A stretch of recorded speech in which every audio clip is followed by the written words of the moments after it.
Com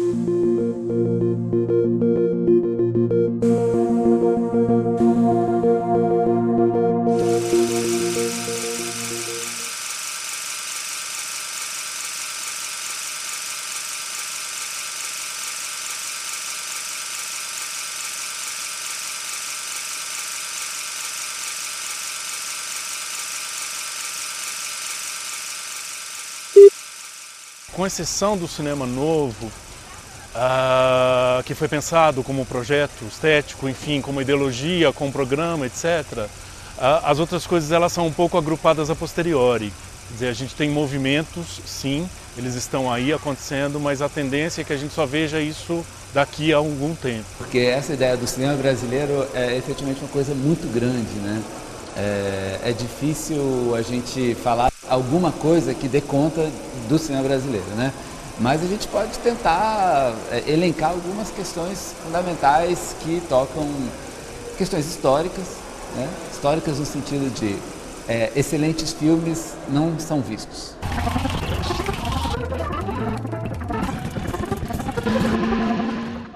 Em 93 foi criada a Lei do Audiovisual, que promoveu a retomada do cinema brasileiro.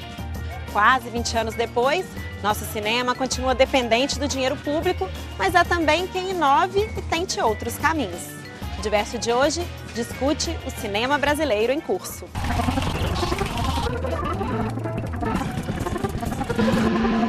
Hoje em dia, o cinema brasileiro se recuperou, digamos assim, da sua pior crise que ele já viveu e vem vivendo, atravessando uma nova história. A gente ficou algum tempo ainda brincando com a chamada retomada, né? Depois de mais de uma década de retomada, a gente teve que inventar alguma coisa chamada pós-retomada. E quando se tenta um pouco identificar qual é a marca desse período, mais do que desse movimento, a gente fala muito, usa muito o termo diversidade. Na verdade, é um termo genérico para não falar sobre nada. Virei playboy, amigo. Tem uma questão estética que a gente pode pensar, né? E aí a gente vai começar também a traçar algumas linhas. O que é um cinema popular hoje, né? É esse cinema que faz uma certa relação com um gosto do público ligado à Rede Globo, que faz uma passagem bastante imediata entre os personagens que estão na novela ou nos seriados que a Globo mostra para o cinema, né? Isso é uma questão, né?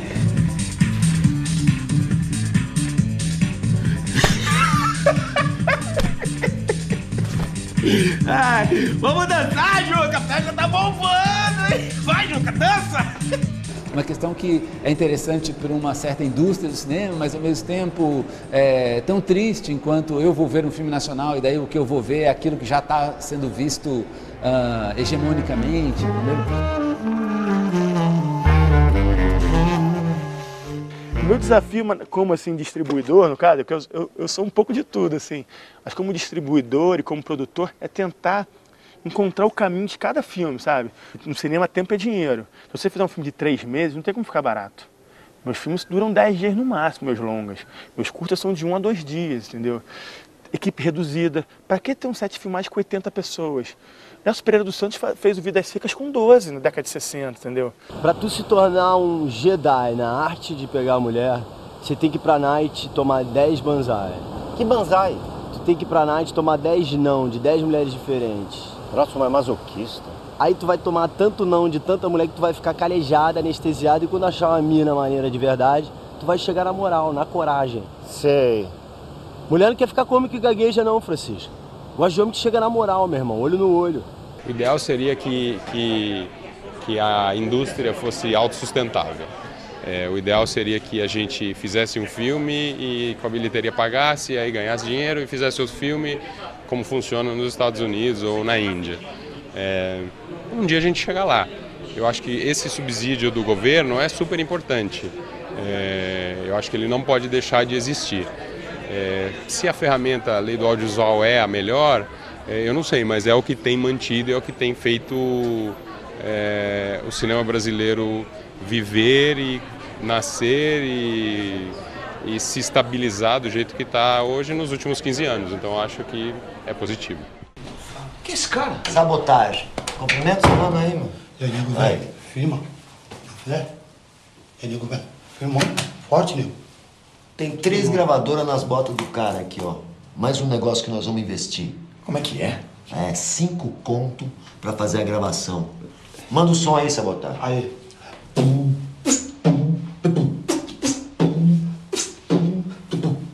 Não sei qual que é, se me vê dou ré 30 carapé, do piolho desce lá pra Conde Verme, pisque, cleque, enlouquece, breque só de arma pesada, inferno em massa, vem violentando a minha quebrada, basta.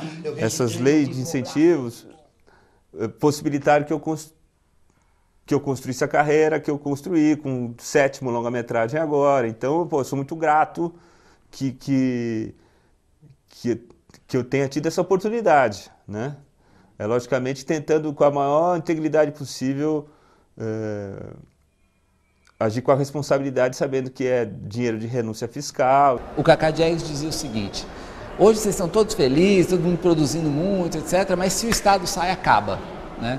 Eu diria que não. Hoje em dia, de alguma maneira, se inventou formas de se fazer cinema, entendeu? Em que se o Estado sai, o audiovisual não morre.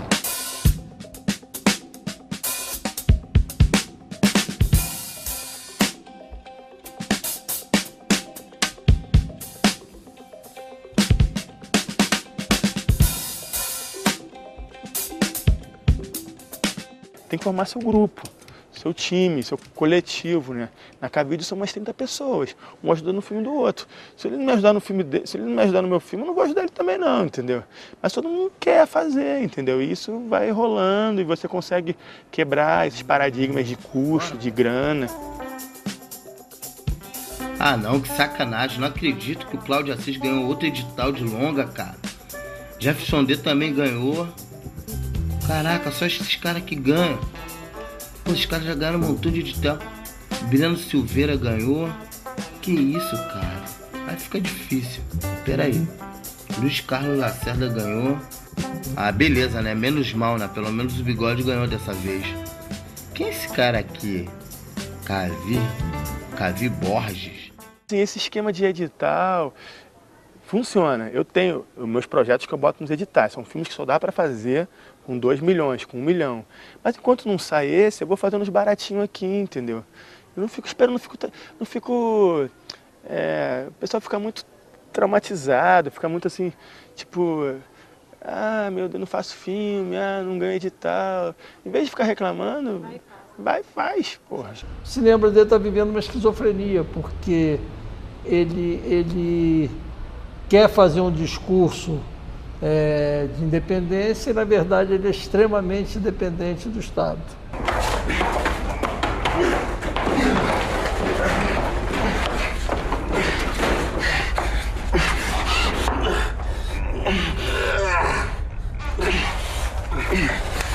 Agora você vai ficar aí refletindo sobre o que você fez, rapaz. Como é possível a gente pensar num mercado, uma vez que o espaço de salas ele é tão absolutamente reduzido, né? Ou então, como que a gente pode pensar num retorno financeiro quando a Ancine, que é a agência que regula isso, ela não considera que você teve público se o seu filme foi distribuído em 1000 cineclubes, entende? Porque cineclube não é pago, então você não considera aquilo público, né? Esse tipo de distorção, né, uma certa separação que sempre mais ou menos funcionou no cinema brasileiro, que é entre cinema industrial e cinema cultural, né, isso mais ou menos organizou muita discussão, muita coisa. Essa separação, ela me parece muito falida, entendeu? Ela parece que ela não dá conta do que efetivamente está acontecendo, né? Coloquei uma saia bem curta e saí de bicicleta. Todo mundo ficou olhando. Meia calça vermelha e eu olhando pra todo mundo. Tava indo no médico. Eu, de bicicleta, indo no médico, minha boca. As pessoas me olhando, eu olhando as pessoas. Quanto tempo você não assiste aqui um filme italiano? Entendeu? Você só assiste aqui filme americano que chega a vir um filme argentino que chega a vir uma major. Entendeu? O cinema argentino não tem relação direta com o Brasil. É muito raro a gente conseguir assistir aqui um filme chileno, um filme uruguaio. Existe, só que a gente não consegue porque as majors não deixam. Então, esses caras mandam no cinema da gente. Você só pensa em você. O problema é esse. Se eu fosse você... Existe uma produção em que eu me enquadro de cinemas desvinculados de grandes distribuidores e de TV e tudo mais, que tem asfixiado dentro desse mercado. Porque a competição é muito grande, tem muito cinema internacional competindo, muito cinema industrial brasileiro, e a gente suspira, tem poucos suspiros em cartaz. Preciso de uma mulher muito corajosa. Eu sou corajoso! Outro dia eu botei 4 homens pra correr. Pra correr de você? Não, pra correr atrás de mim. Desgraçado! Esse menino é tudo filho do céu! Vinha aqui essa louca que eu nunca vi mais gorda. Com essa gorda que eu nunca vi mais louca. Cada filme tem um caminho, você tem que tentar achar um nicho desse caminho. Vamos fazer um brinde, por exemplo, que esse que eu fiz com 20 mil. Ele é o primeiro filme, a Sabrina, que dirigiu o filme, que era minha ex-namorada, ela é negra, ela é uma atriz negra, e eu descobri que ela é a primeira diretora negra a fazer um longa-metragem no Brasil. As minhas meninas do meu coração. Usando esse marketing, que eu acho que nem é legal, no fundo, mas eu consegui uma capa do Globo. E aí, eu estou escrevendo em festivais com temática negra. Por exemplo, ela está indo para Los Angeles agora para o Pan African Film Festival, que é o maior festival de temática negra do mundo.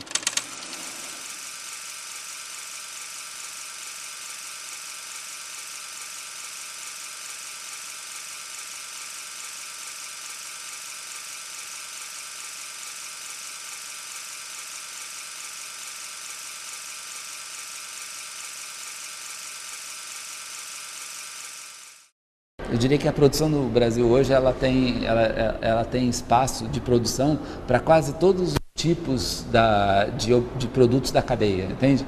Desde os produtos muito pequenos, que vão ter uma circulação que não passa pelas grandes salas, etc., mas que acaba encontrando espaço, né? Agora o Céu sobre os Ombros e a Avenida Brasília Formosa, de Recife, fizeram uma distribuição de 22 mil DVDs para os assinantes da Piauí, por exemplo. Isso é um modo de distribuir, entendeu? Porque a cópia é barata, coisa que pouco tempo atrás não era, né? O marketing, propagandear seu filme, saber vender seu filme, saber tornar o seu filme uma experiência que o cara não pode perder, virou uma digamos assim, muito mais importante do que a produção em si. Quanto tempo o senhor quer pro turno almoçar, xerife? 10 minutos tá bom, senhor. Tá de sacanagem, xerife. Xerife, é um brincalhão. O senhor é um fanfarrão, xerife. Tem espaço para tudo. A gente tem uma parcela pequena do mercado, e então acho que quanto mais diferenciada for a produção brasileira, melhor.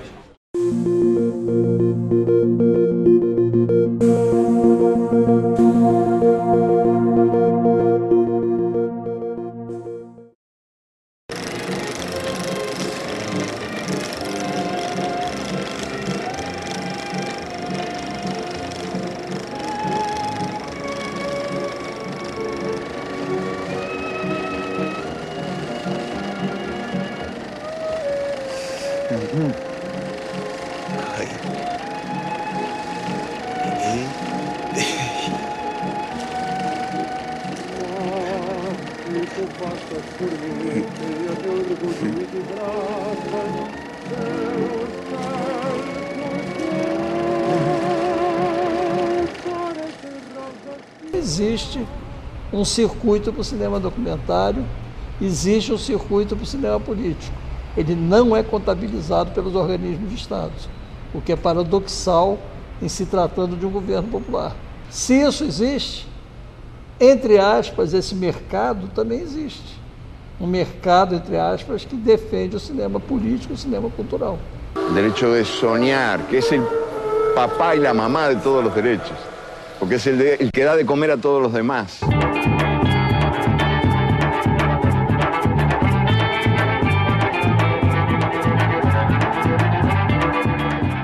Era uma geração bastarda que sonhava com glórias e liberdade. Era uma geração que acreditava que o mundo era do tamanho dos seus sonhos. O cinema digital potencializou o célebre lema do cinema novo: uma câmera na mão e uma ideia na cabeça. Hoje em dia, quase todo mundo pode ter uma câmera na mão. Mas e as ideias? Será que a experimentação da linguagem cinematográfica ainda é uma busca? Pessoal, atenção aqui. Atenção aqui. Esses dois, o Rui e a Vani, vão fazer uma homenagem à trois com a prima dela. Com a prima! Estamos numa fase ainda de experimentar formatos e não é o caso de recusar essa distribuição da TV, esse apelo da TV, porque a TV, de algum modo, ela traz um público que não estava no cinema. Então tem uma vantagem. Tem a receita, que é a linguagem, tem o apelo, que são as faces reconhecidas, e tem o media crossing. Quer dizer, o fato de os personagens da novela, os jornais da televisão aparecerem falando dos filmes da própria Globo Filmes, vamos dizer assim. 40 anos, hein, Nenê? Ai, parece que foi ontem. Você promete que todo ano nós vamos vir juntos a esse baile? Todos os anos. Pelo resto das nossas vidas? Ai, pelo resto das nossas vidas.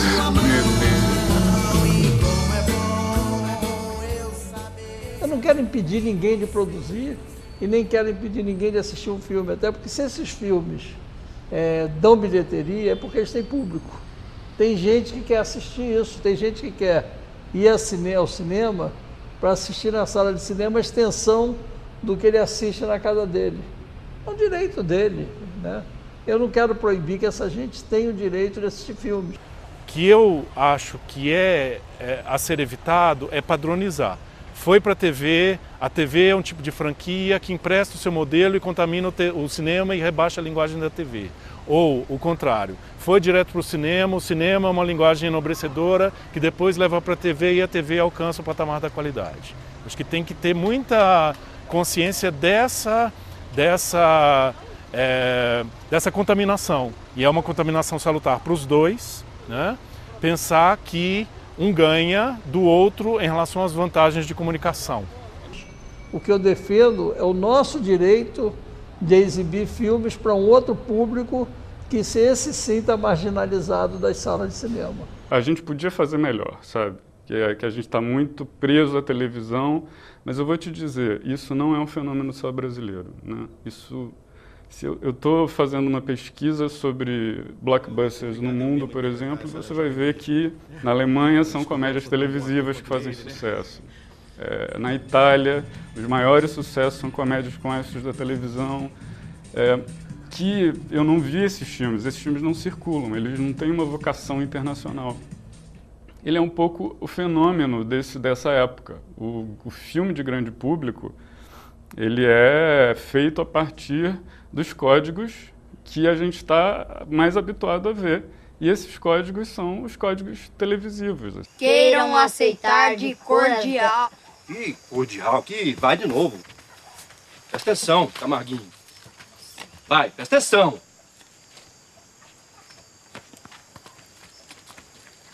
Respeitável público, queiram aceitar de coração os Vamos de novo, né? Quando o mercado está regendo com uma presença de uma agência forte, mesmo assim a gente tem 50% das salas ocupadas por um cinema, percebe? Você tirar o Estado disso é você entregar para outros poderes, entendeu? O problema é como que nós, que temos interesse de alguma maneira num cinema democrático, tanto na sua produção quanto na sua exibição, no acesso a ele, né?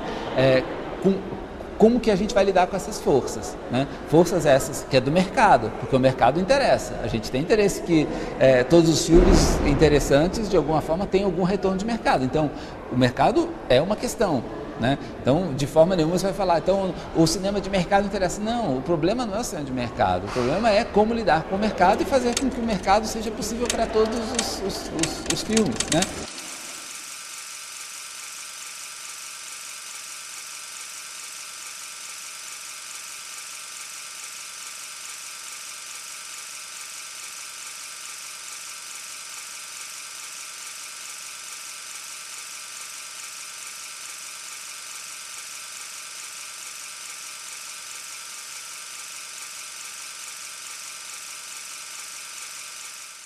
Eu acho que a tecnologia ela democratiza bastante o acesso e ajuda talvez pessoas que não teriam condições de serem reveladas no processo mais antigo, mais tradicional, serem reveladas. O cara que simplesmente pega a câmera e liga e desliga não é um cineasta ali, entendeu? Ele é um cara que está registrando ali o cotidiano dele e não está fazendo um filme. Um filme é muito mais que você ligar o REC e apertar o stop. Você tem que pensar ali numa história, numa narrativa. Tem um pensamento por trás. Quando não tem esse pensamento, eu acho que não é nem um filme, é um registro. A tecnologia, no nosso caso, ela funcionou no sentido do barateamento, né? No sentido de você criar as condições para a produção, para o bem ou para o mal. É fundamental entender que mesmo os que se sobressaem dentro desse mundo digital, desses novos processos, são os que têm conteúdo. Porque o que vale mesmo no cinema é ter uma história, você contar uma história ou você ter um conteúdo que cative, que fascine. Não basta a tecnologia, não basta você enquadrar assim o assado, você tem que ter alguma história que pegue. Faço assim, casamento, 15 anos, formatura. Com efeito ele fica muito bom, entendeu? Esse negócio só que é um pouquinho mais caro. Porque tu tá trabalhando. Bota a mão no queixo, tá ligado? Olhando lá pra cidade. Isso, dá um tempo aí, fica um tempo assim. Estou aqui da Avenida Brasília Formosa, no bairro de Brasília Teimosa. E topa que dá e vier. Dizem que sou louca, fora de controle, que você controla. Eu acho que existe público para o bom cinema, existe gente disposta a ver, e existem alternativas tecnológicas capazes de permitir que a gente se organize para dar uma resposta a essa mesmice que está aí. Para uma pluralidade super salutar, para uma vantagem de ser apropriado por jovens, na medida em que os jovens foram se formando dentro de um modelo que faça você mesmo, se liberta de uma geração que, por mais importante que seja historicamente, provocou muito peso e sufocamento, né, no sentido da criação. Então eu acho que assim tem entendeu? Botar o nariz para fora e respirar, que pode dar em coisas muito, muito interessantes, e isso faz parte de uma tarefa de uma geração que está começando a filmar do seu próprio modo. Me parece que é mais singular desse momento é porque a gente começa a perceber que existe uma rede de pessoas, tecnologias, formas de relação com o Estado, escolas e universidades, distribuição que não passa pelas grandes, pelos grandes conglomerados de distribuição, ou melhor, uma rede de audiovisual, tecnológica, subjetiva, tal, econômica, né, que é uma novidade, né? E a impressão que eu tenho é que a gente tem conseguido ver surgir obras que nos dão alguma garantia de que é alguma coisa que dura. Talvez a gente olhe para essa primeira década do século e veja assim, o cinema não se tornou alguma coisa de alguns eleitos que fazem cinema, mas se tornou uma parte da vida de uma massa de gente, entendeu?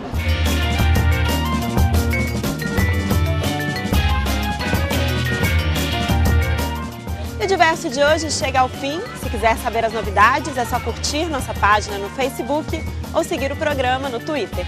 A gente se vê!